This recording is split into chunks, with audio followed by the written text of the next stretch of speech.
पड़ता है। ऐसा नहीं है कि लड़की की माँ या लड़के की माँ अपने बच्चों का घर खराब करेगी। इसी के ऊपर मैंने एक कहानी लिखी है जो मैंने अपनी दादी से सुनी थी, आपको सुनाती हूँ। एक गांव में एक विधवा रहती थी, उसके साथ उसका बेटा रहता था। उन दोनों के लिए एक दूसरे का ही सहारा था। माँ ने बड़ी मुश्किलों का सामना करते हुए अपने लड़के को पाला। लड़का जब जवान हो गया तो माँ ने उसकी शादी अपने साथ काम करने वाली एक ऐसी औरत, जिसने उसकी तरह मुश्किलों को झेलते हुए अपनी लड़की को पाल पोस कर बड़ा किया था, उस लड़की का विवाह उसने अपने लड़के से किया। लड़का खुश था कि घर में एक सदस्य और बढ़ गया और उसके कहने को एक और परिवार अपना हो गया। नहीं तो उन्हें कोई भी नहीं पूछता था।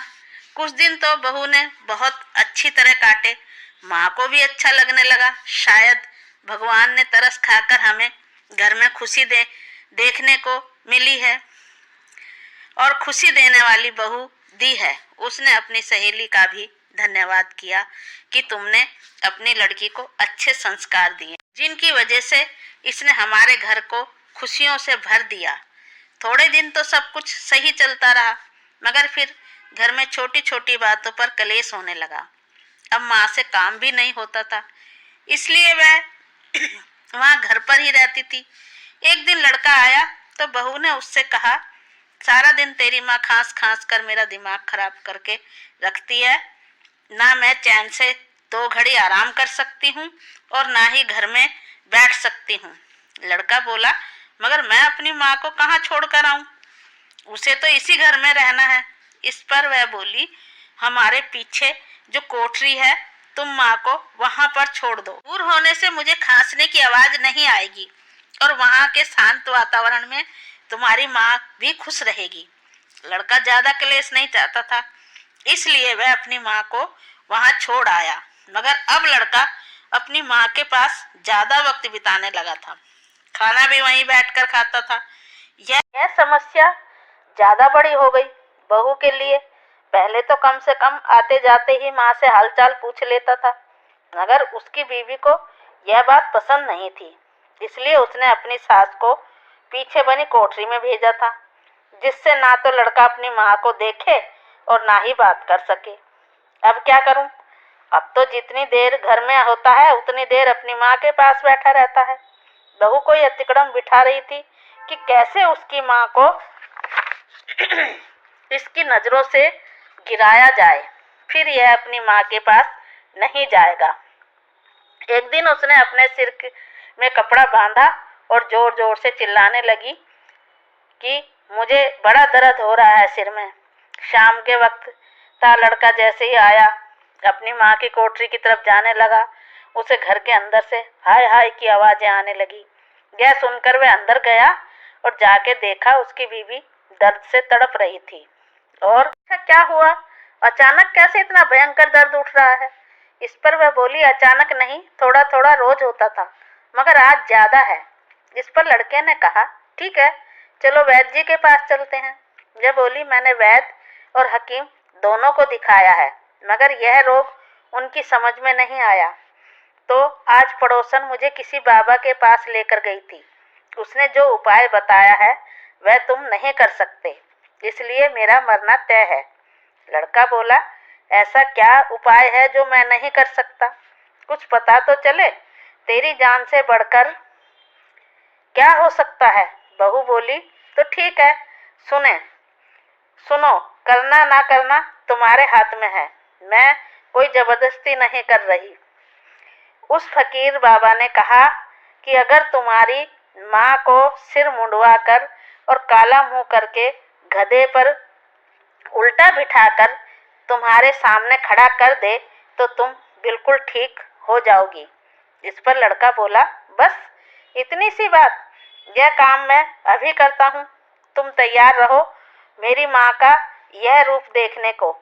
मैं अभी अपनी माँ को साथ लेकर आता हूँ और काला मुंह करके सिर मुंडवाकर गधे पर बिठाकर लाता हूँ।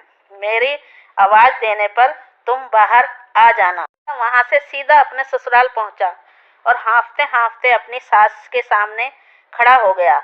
अब घबराने की बारी उसकी सास की थी। वह बोली, क्या हुआ जो तुम भागते दौड़ते आ रहे हो? लड़का बोला, सासू माँ क्या बताऊं, कई दिनों से तुम्हारी लड़की की तबीयत खराब थी। कोई वैद्य या हकीम की दवा लगी नहीं रही। मैंने आज एक बाबा को दिखाया। जो बाबा बहुत पहुंचा हुआ था, लोग बोलते हैं उसका कहना सच होता है। उसने बताया, अगर इसकी माँ का सिर मुंडवा कर काला मुंह करके गधे पर बैठाकर इसके सामने लाया जाए तो यह बच सकती है, नहीं तो कोई उम्मीद नहीं। लड़के की सास बोली, मेरी एक ही बेटी है और औलाद को जब हमारी जरूरत हो तो फिर क्या सोचना। तुम गधा लाओ और मैं चूल्हे में से कालिख निकालती हूँ। उसने पहले मेरा सिर मुंडवा दो। लड़के ने अपनी सास का सिर मुंडवा कर बोला, आप चेहरे और हाथ पैर पर कालिख मल लें, क्योंकि उसने मुझे मना किया था कि यह बात मैं आपको नहीं बताऊं, नहीं तो सभी लोगों की नजरों से आप गिर जाओगे। उसकी सास ने कहा, ठीक है बेटा, तुम जल्दी जाकर गधा लाओ। लड़का गधा लेकर आया और अपनी सास को लेकर घर की ओर चला। रास्ते में सभी लोग देख रहे थे और हंस रहे थे, कह रहे थे। अपने घर के सामने आकर रुक गया और अपनी बीवी को आवाज लगाने लगा।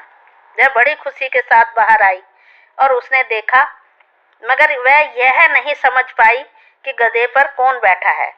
वह गधे के सामने जाकर बोली, देख बंदी का खेला, तेरा गधे चढ़ी मुंह काला। इस पर लड़का ने जवाब दिया, देख यार की फेरी, अम्मा तेरी है या मेरी। अब बहू ने गधे पर बैठी अपनी माँ को पहचाना। जब तक उसकी माँ भी सारी बात समझ चुकी थी।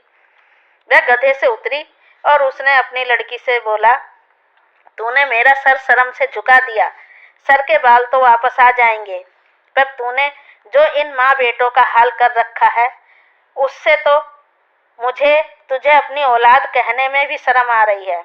उसे बेचारी ने बड़ी तकलीफें सही हैं, वो मैंने अपनी आंखों से देखा है। मैं तो सोच रही थी तू उसे सुखी रखेगी, मगर तूने उसे अंदर कोठरी में डालकर भी चैन नहीं लिया और उसके और तकलीफ देना चाह रही थी। आज के बाद मुझे अपना चेहरा मत दिखाना। अब लड़के की बारी थी। उसने भी हाथ में डंडा पकड़ा और बोला, मैं सोचता था मेरी माँ इसकी नज़रों से दूर रहेगी तो दोनों चैन से रहेंगी, मगर मैं घर में कलेश नहीं चाहता था, इसलिए जैसे तूने कहा मैं करता गया, मगर तुझे तो हर हाल में मेरी माँ को दुखी करना था। बस अब इंतहा हो गई। और उसने डंडा खड़काना शुरू किया। बहू ने लड़के और उसकी माँ से माफ़ी मांगी और जाकर अपनी सास को घर के अंदर लाई। अब वह समझ चुकी थी, माँ माँ होती है, चाहे वह मेरी हो या सासू माँ हो। आशा है ये कहानी आप लोगों को पसंद आई होगी। धन्यवाद।